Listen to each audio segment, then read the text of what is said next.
Sylvia.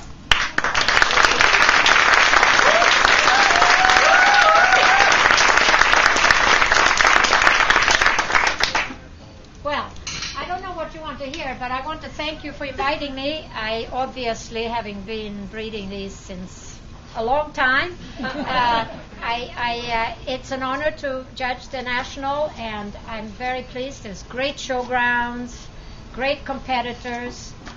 I was very pleased with all of you. You were such good competitors. You didn't show me your bad faces or unhappy faces or angry faces. Overall, the breed has come a long way, a long, long way. I was so pleased. The movement is so, soundness is there. The coats, I can't say that I saw a real bad coat. I really didn't. I think they were bites. There was one or two bites that were off, but overall, you notice that I looked a lot at teeth because I think we're getting to the point now we can start being a little finicky about our breed. We've got the coats, we got the movement, we got the balance, and a fabulous character. There was one or two dogs that were a little soft, but there wasn't a dog that was threatening or didn't, it's amazing that such a good breed it can be so good in character overall. I really think the breed has come a long way, and you as individuals, the way you raise them, obviously, is the key. So it's a breed that we can safely send home to practically any home with even kids because they're so honest. I can go up, I could never do this with Rottweilers, and I judge those a lot. And Dobermans, of course, you can because they went through the same as we did. They started out as being extremely sharp as German war dogs, and then the breeders did a great job toning them down, almost to the point they were a little bit too much toned down. And you people have done the same thing. Tone them down so they're not that tough working dog that people are afraid of, because you don't ever want to be afraid of a working dog. It ruins them in the United States with our laws and everybody's suing and trying to make breeds, dangerous breeds and all that. So we're in a very safe place now, I feel. I was so impressed. I could go up, open up the mouth. You could see in their eyes. There wasn't an eye that started rolling like, who the hell is she? It really is very interesting, And my confidence level, of course, dogs feel the confidence level, so they say, okay, it's probably not a vet or something. And then, and if you wonder what I look for, it's not just that scissor bite. I look for scissor here, and I was very, very pleased. There was. If you show for me, look at your bites when you breed. Don't make sure this is okay. It's scissor, but this should scissor the side. And if you look at the dogs that won, they scissored beautifully. And look at the pigmentation. You don't want a lot of pink. You want black, dark, because that pigmentation carries right through in your entire genetic makeup of that dog. And the Europeans are consider that very, very important. Look for big teeth. Look for strong teeth. Look for straight up here. You don't want them to round up like that, because then you get the head to follow. The bones is so important. And the pigmentation and the scissoring. And I actually, people wonder why didn't my dog do better? It's because I didn't like the mouth. And you want to pay attention to it if you're going to breed puppies from your dogs, male or female. And then, but the coats, you're wonderful. You were all doing a great job. I hate coats, hate to work with them, but I was so impressed. I couldn't believe it. I mean, there wasn't a really bad grooming. And not just the texture, but you also put very nice lines on your dog. Some carry a little more. Now, I'll tell you where you blow it. And that's it. I think you thought this was a Kentucky Derby race, but I thought it was a dog show. I don't like to see dogs running and running and running. Like, the faster I run, the judge will be impressed.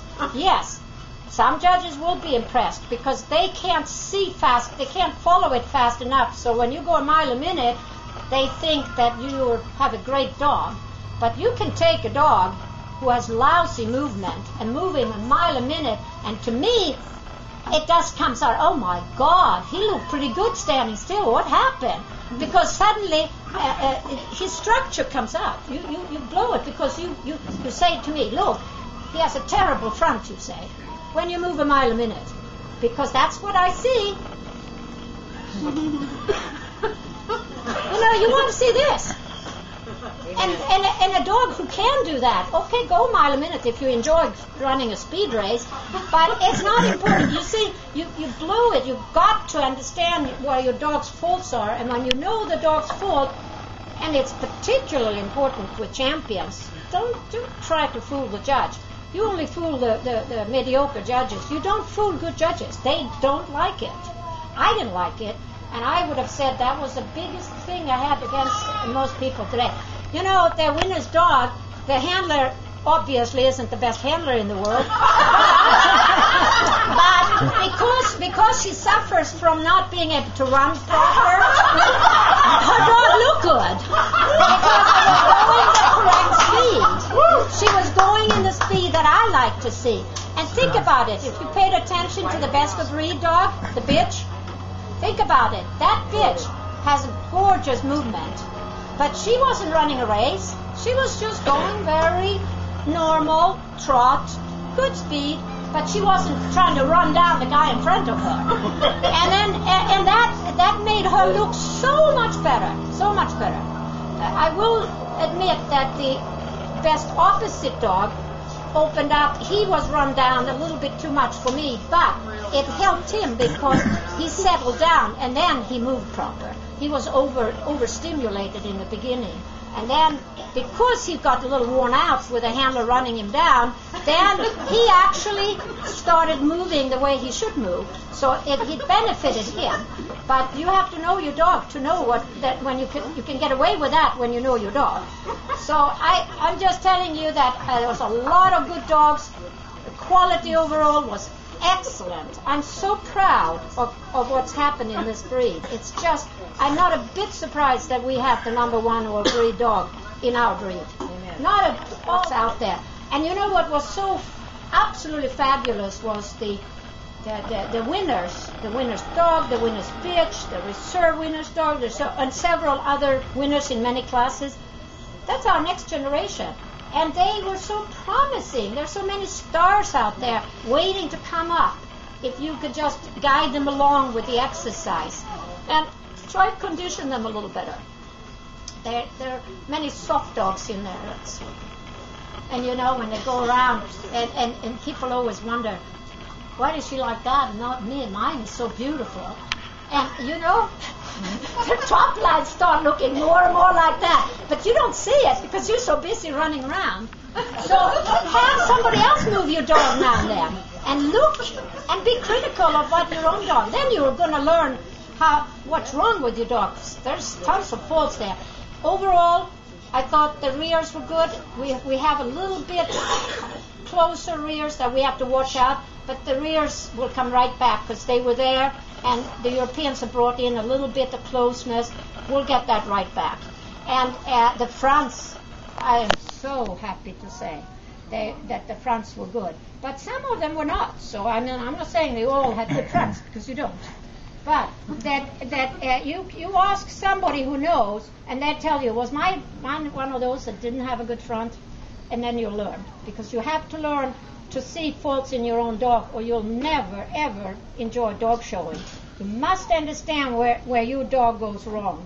Don't think of him as the best dog in the world, except as your companion and your pet. That's great. But if you want to compete, you have to have tough skin and know your dogs. But it was great, and I had a great time, and I was very proud that one dog remembered me out of all those dogs.